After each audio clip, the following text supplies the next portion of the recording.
여러분 안녕하십니까. CJB 8시 뉴스입니다. 불기 2565년 부처님 오신 날을 맞아 도내 각 사찰에서 봉축 법회가 열렸습니다.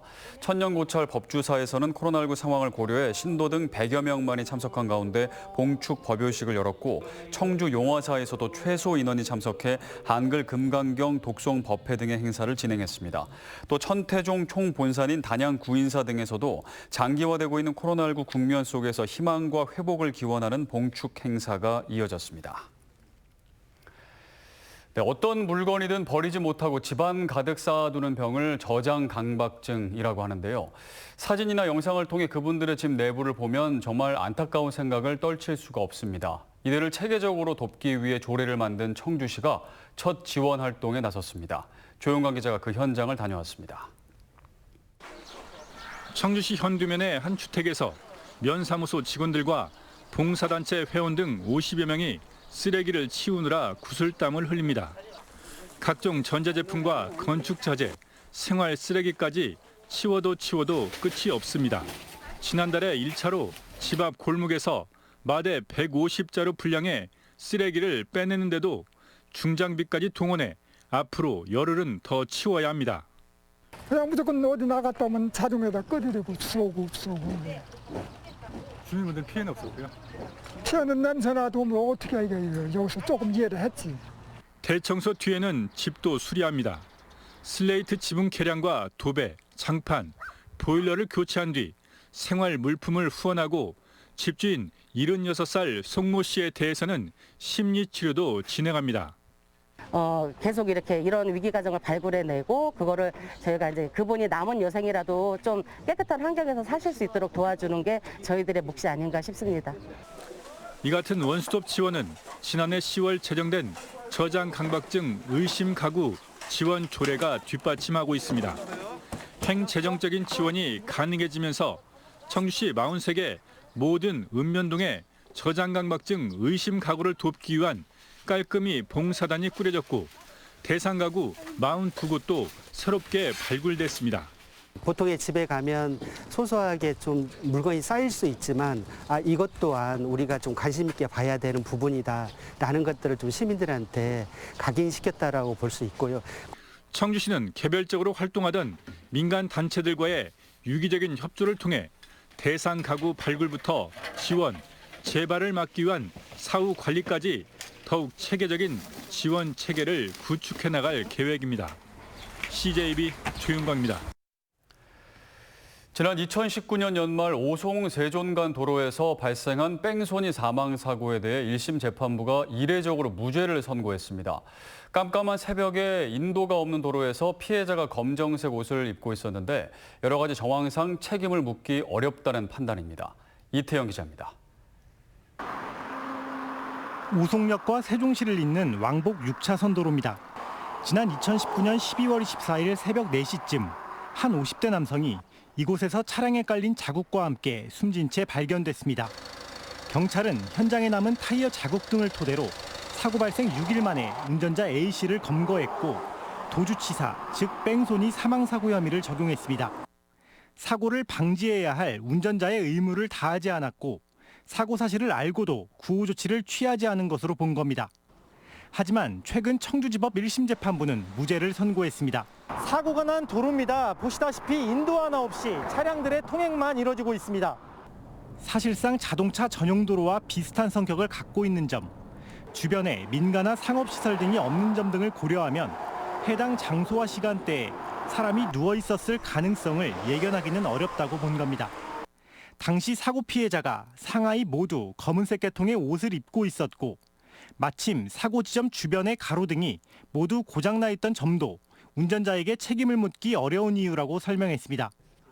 또 사람을 충격했다는 사실을 인지하지 못했다는 A씨의 진술이 거짓으로 보이지 않는 만큼 도주 혐의를 적용할 수도 없다고 판단했습니다. CJB 이태현입니다. 충북에서 13명의 코로나19 확진자가 추가로 발생했습니다. 청주에서는 하루 전 확진된 보험회사 직원 60대 A씨의 직장 동료 5명이 무더기 확진되는 등 6명이 코로나19 양성 판정을 받았습니다. 또 음성과 충주에서는 코로나 증상을 보이지 않던 20대와 50대 사이의 외국인 근로자 6명 등 7명이 추가 확진됐습니다. 이로써 도내 코로나19 확진자는 2,829명으로 늘었습니다. 올해 도내 대학들은 코로나19 특별 장학금을 지급할 계획이 없는 것으로 나타났습니다.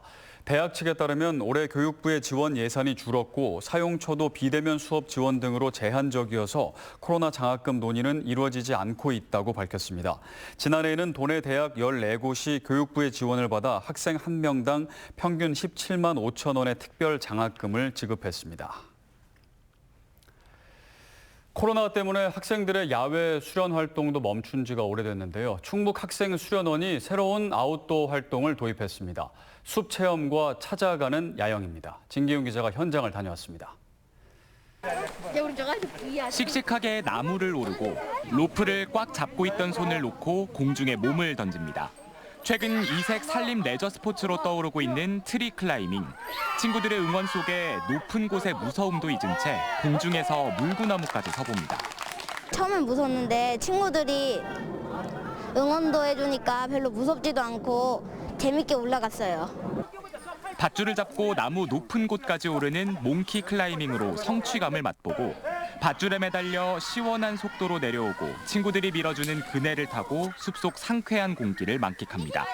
코로나 여파로 놀이와 체험을 잃어버린 학생들은 오랜만에 친구들과 교감하며 자연을 느껴봅니다.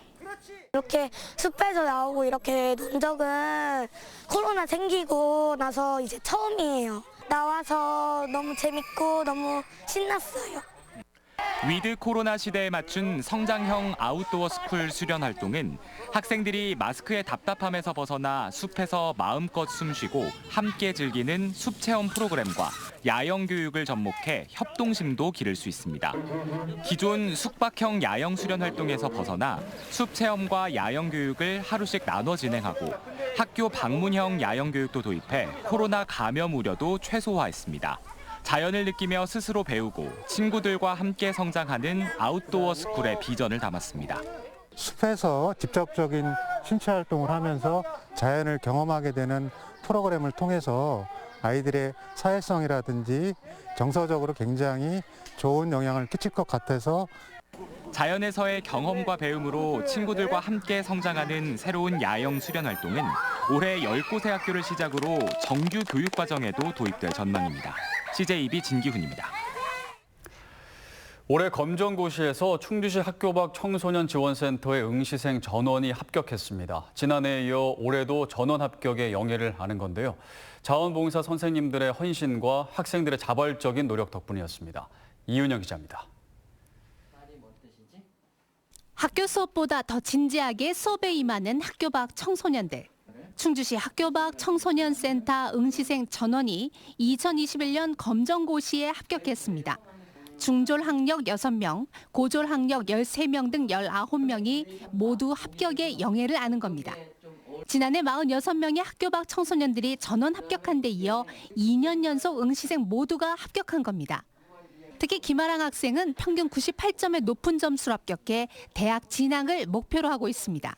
검정고시 준비도 하면서 수능 준비도 했는데 그러니까 좀 더 성적이 잘 나온 것 같고 여기서 수업할 때 선생님들이 잘 알려주셔서 잘 보게 된 것 같아요.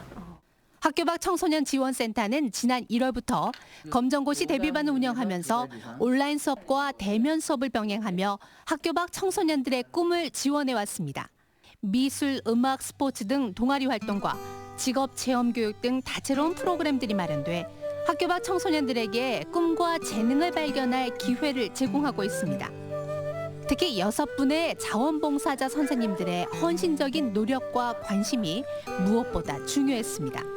저희를 함께 도와주시는 자원봉사자 선생님들께서 굉장히 많이 노력을 해주시고 그리고 저희 자랑 같기는 하지만 저희 담당하는 선생님들께서도 정말 친구들에게 헌신적으로 학교 밖 학생들의 꿈을 향한 도전과 선생님들의 헌신적인 노력이 더해 검정고시 전원 합격이라는 성과를 이어가고 있습니다.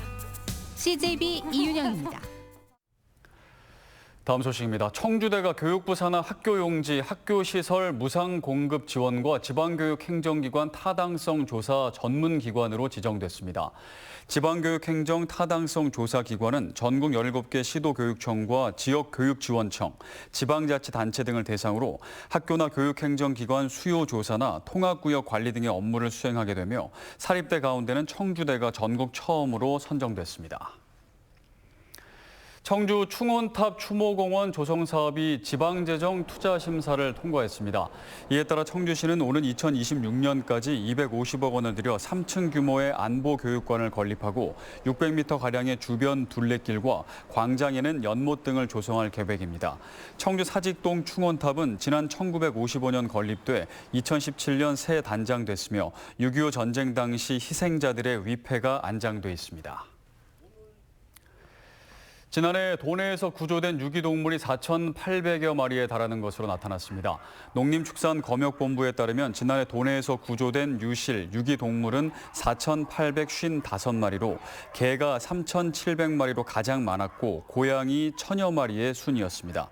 현재 도내에는 6만 8천여 마리의 반려동물이 등록돼 있습니다. 옥천군의 지역 공동체 일자리 사업인 손으로 나누는 사랑이 시행 7년 만에 중단됩니다. 손으로 나누는 사랑은 결혼 이주 여성들이 공동 작업장에서 뜨개질로 휴대전화 케이스나 인형 등을 만들어 판매하는 일자리 사업으로 행정안전부는 참여자 명의의 제품 판매는 공공성에 어긋난다고 지적했습니다. 이에 따라 옥천군은 올해 사업을 종료하고 저소득층을 위한 새로운 사업을 발굴하기로 했습니다. CJB는 미토콘드리아 근병증이란 희귀난치 질환으로 힘겨운 시간을 보내고 있는 성민이의 사연을 전해드렸는데요. 방송 이후 성민이네 가족을 돕기 위한 온정이 곳곳에서 이어지고 있습니다. 천원의 힘, 안정원 기자입니다.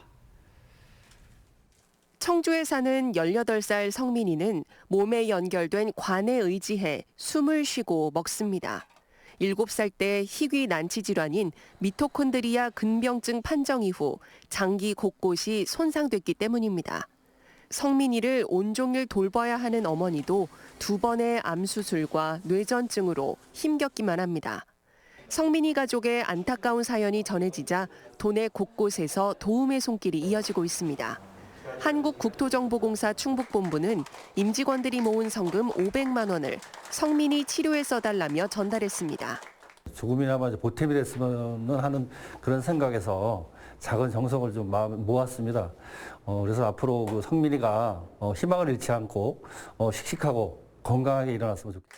신협충북 두손모아 봉사단은 500만 원을 기탁하며 성민이가 특수 휠체어를 타고 마음껏 외출하길 소망했습니다. 따뜻한 이웃이 많이 있으니까 용기를 내셔서 우리 성민이도 하루빨리 건강해져서 이 좋은 날씨에 나들이도 마음껏 했으면. 성민이가 건강을 되찾아 주위에 사랑의 온기를 전하는 사람이 되길 간절히 소망했습니다. 지금까지 받았던 그 어떤 많은 사람들의 도움을 성민이도 어려운 사람한테 베풀 수 있는 그런 아이로 성장 발전했으면 좋겠다는 생각입니다. CJB는 초록우산 어린이재단과 천원의 힘 희망 캠페인으로 성민이 가족에게 힘이 되고자 합니다.